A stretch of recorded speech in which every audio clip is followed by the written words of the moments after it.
Yo, what's good? So in this video, I want to talk about how I was able to work with the company Atomos on a project called My Atomos Rig.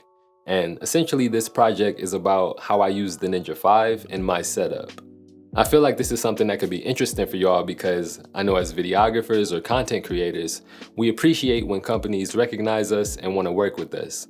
And I feel like this particular project was even more dope due to the fact that I already use their products. So the full finished video is out right now on their channel. If you haven't seen it, after you finish watching this video, go ahead and check it out and let me know what you think. I'll leave a link down in the description. I want to start by talking about how the whole thing came about. So back in April of 2021, I posted these pictures up on my Instagram of me filming and using the Ninja 5, and I tagged Atomos. I don't remember how long after, but they ended up DMing me and asking if they could repost the photos and for me to send it to them. So I hit them back and I sent them the photos. And it wasn't like an instant thing. It actually took a while for them to repost it. And I remember thinking like, maybe they changed their mind, but eventually they did, and I thought that was super dope.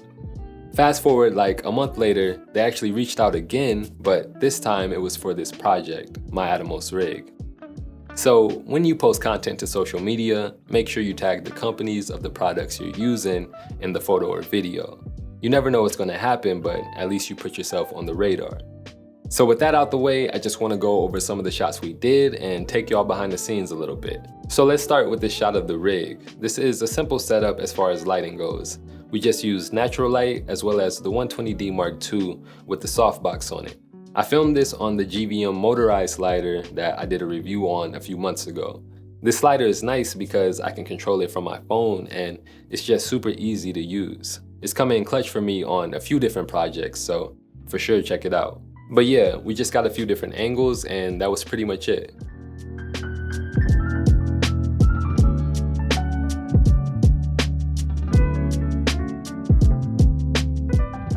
The idea I had with this project is I wanted to show me using the rig while filming a music video. I didn't really have footage of me using an entire rig setup, so the idea I came up with was to create a mock-up music video. Doing it this way was going to be beneficial in a couple different ways. Most importantly, it allowed us to focus in on the specific shots needed for this project. So this first setup with the Nanlite tube lights, we actually spent more time than I wanted to trying to set this up. Going into it, I knew that I wanted the lights in the shot, I just didn't know exactly how. We tried taping it with gaff tape and that didn't really look right, so we ended up using these stands. And shout out to my guy Daniel because he actually brought these stands and they worked out perfectly. We angled them diagonally and I thought it would be cool to use a cool and warm tone together, so we used blue and orange. And this is the only lighting we used. We did try to add in the 120D, but I thought it looked better without it. We also used the fog machine, but that was basically it. And here we just got tripod shots and some handheld shots.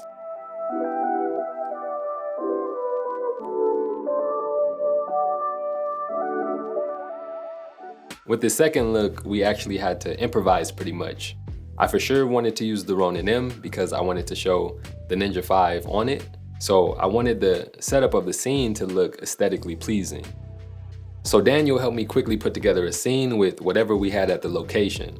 There was some furniture, a plant, and this lamp that just looked different and cool, so I for sure wanted to add this in. In the lamp, we used the Aperture B7C light bulb and set it to a warm tone. To add to the background and give it some flavor, we used 3 Nan lights and just stood it up on the table. Other than that, the only light we used was the 120D Mark II, and we added the grid on it to control the light. And again, with this scene, we just added in some fog.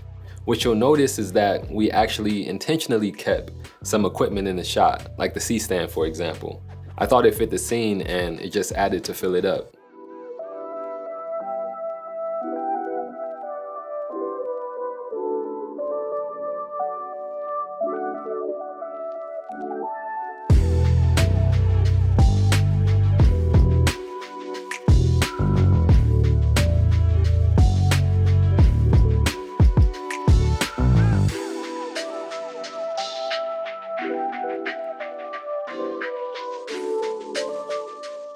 Alright, look, so there's some other scenes in the full project, but that's all the behind the scenes I wanted to talk about. Again, if you haven't seen the full video, make sure you check it out. I'll leave a link down in the description. But that's gonna do it for this one. So if y'all enjoyed, go ahead, drop this a like, jump down in the comments, let me know what y'all think. And also subscribe to the channel if you haven't yet. It only takes a second, and I will see y'all real soon in my next one. Peace.